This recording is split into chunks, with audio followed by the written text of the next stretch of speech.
Thailand tourism by the numbers. Who spends the most and where does the money really go?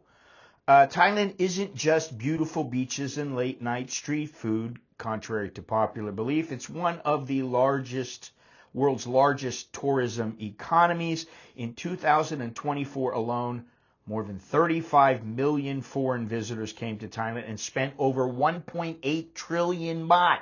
That's roughly $50 billion worth of hotels, meals, transport, shopping, entertainment, and medical care. But the big question is, where is that money really landing and who is it that's bringing it?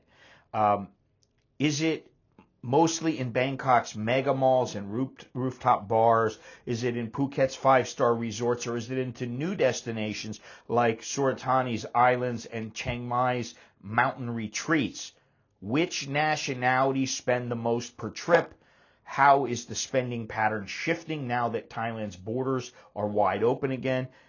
Today, I'm going to break down the hard numbers. We're going to look at the cities that rake in the biggest tourism revenue, the visitors who spend the most per person, and the changes over the past 3 years that are shaping the future of Thai tourism and the expat economy.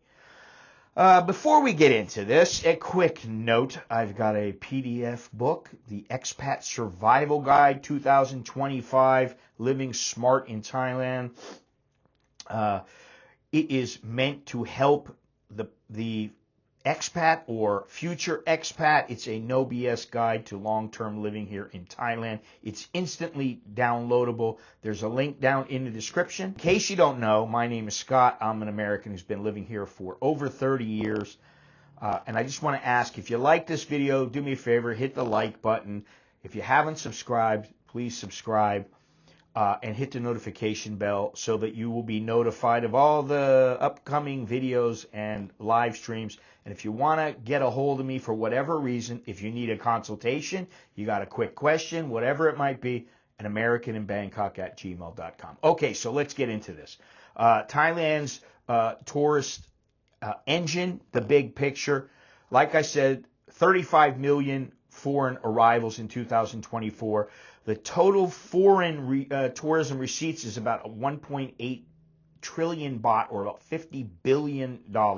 The average stay is about 9 days. The average daily spend is 5,500 to 6,000 baht, which is 150 to 170 US dollars. Even before including domestic tourism, which is massive on its own, these numbers make Thailand one of the world's most tourism-dependent economies. Now, where does the money land, province by province? And let me just give you what I see from the Ministry of Tourism and Sports and Department of Public Relations. This is their data. Bangkok, 1.2 trillion baht. Phuket, 497 billion baht. Chonburi, 317 billion baht. And I had a guy who asked me about this. He said, 24/7, money's coming into Pattaya. Pattaya's the place. And I said, no, it's not. Bangkok is almost 4 times as much as Pattaya. So there you go. The next one, Suratani, Phangan, and Koh Tao. Almost 120 billion baht, 119 billion baht. Chiang Mai, 104 billion baht. Krabi, 91 billion baht. Phang, not Phangan, but Phang, 70 billion baht. Songkhla and Hat Yai, 60 billion baht. And Bangkok clearly leads the pack. And it's not just tourists visiting temples. It's the luxury hotels, the mega malls like Icon Siam, the convention centers and the events, and a huge slice of the medical tourism and fine dining market. Now, Phuket remains the country's beachfront revenue king, powered by high-end resorts, weddings, yachts, diving, and long-haul travelers from Russia, Europe, and the Middle East. Chonburi, essentially Pattaya and its immediate surroundings, is next, and it is a mix of short break Thai visitors, who want the nightlife, Indian wedding groups, and a thriving meetings, incentives, conferences, and exhibitions sector. So that's MICE. Suratani and Krabi are surging thanks to Samui and Phangan and Koh Tao and the Andaman coast, while Chiang Mai remains the neutral and digital capital of the north. So what do they spend their money on? What do the tourists spend their money on?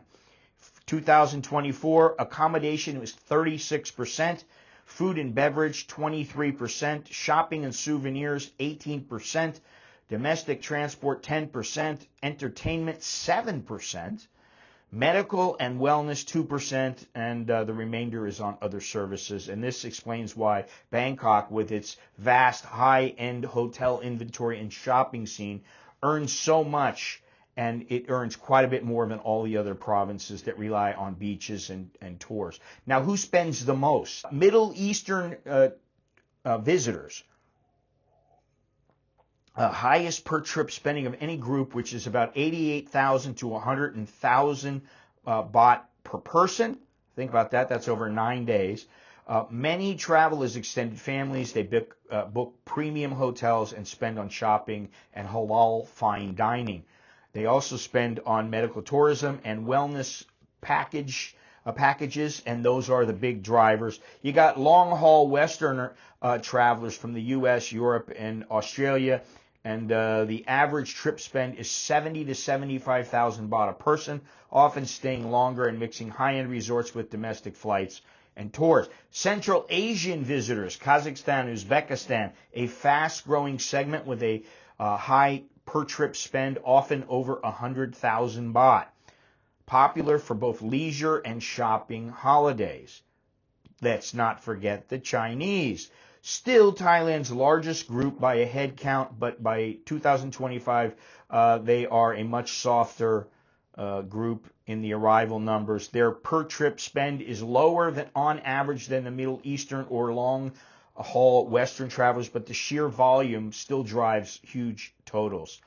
The 3-year trends after the COVID collapse of 2021, 2023, and 24 saw a strong rebound to 35 million international arrivals, putting Thailand back among the top global destinations. There is heavy reliance on the Chinese has been easing because they're getting the people the tourists from other venues, from other countries like India. They're tapping more into the Middle East, Europe, and they're getting high-value, long-stay travelers. Visa waivers and simplified entry, like the wider TM6 exemption, are designed to make this happen.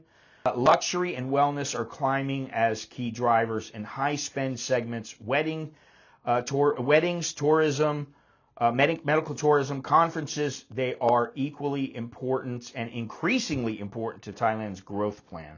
Now, why does this matter? For businesses, investors, or expats, understanding these flows is critical because Bangkok is not just a stopover. It is a trillion baht magnet for shopping, dining, and medical services. Phuket and Pattaya remain prime for high-end hospitality and nightlife investment, and the secondary provinces like Suratani and Chiang Mai show steady growth in sustainable and cultural tourism, which can be more stable long-term. If you're planning on moving here or starting a business or buying property, these numbers tell you where the demand is and where the money really is. So now, Thailand's tourism engine is not only alive and well, it's evolved. It's brought in a huge amount of revenue. And Phuket is a powerhouse at nearly 500 billion baht. Pattaya, Chonburi, Suratani, Chiang Mai, they all play major roles in the new tourism economy. Spending habits are changing. You got Middle Eastern travelers, long-haul Westerners, and Central Asian tourists, which are some of the biggest per-trip spenders, while China remains a key volume market. For anyone living or investing in Thailand, these are not just statistics, they are signposts of opportunity. Follow the money. Now, what is clear, and I hate to tell you this, but guess what? This is how it is. I'm going to state the facts. Indian tourists are now a big deal. Some of you may not like it. Some of you just may not like them because you just don't like them. Well, that's up to you. I don't have any problem with them, but what I'll say is that in 2024, Thailand had around 2.1 million Indian travelers coming to Thailand. That was arrivals, and that makes India one of the top source markets. And as of mid-2025, as of this year, midway, they've welcomed over 1 million Indian tourists. That's just in 6 months, okay?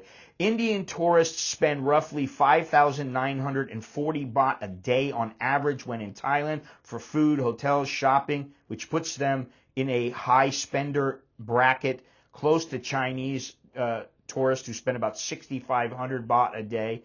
They are also increasingly coming from non-metro Indian cities, Nagpur, Surat, Rajkot, Nashik, rather than just from Delhi or Mumbai. The visa policies set forth by Thailand have boosted Indian arrivals, and the Indian tourist arrivals are not large in total spend, as they are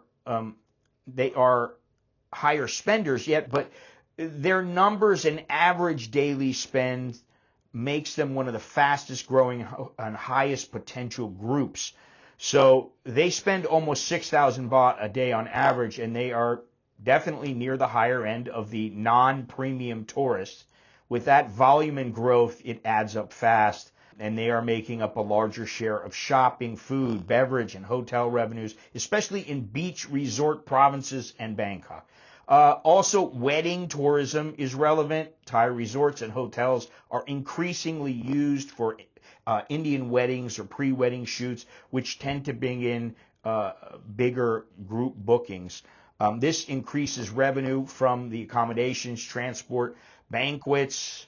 Now, many Indian visitors come from the second-tier cities, not just from the metro areas, and thanks to the easier visa policies and more flights, their volume is growing. So Thailand does value the Indian tourists, and, you know, they are a critical pillar in Thailand's tourism revenue. They do rely on some of the Indians for a bulk of their income here.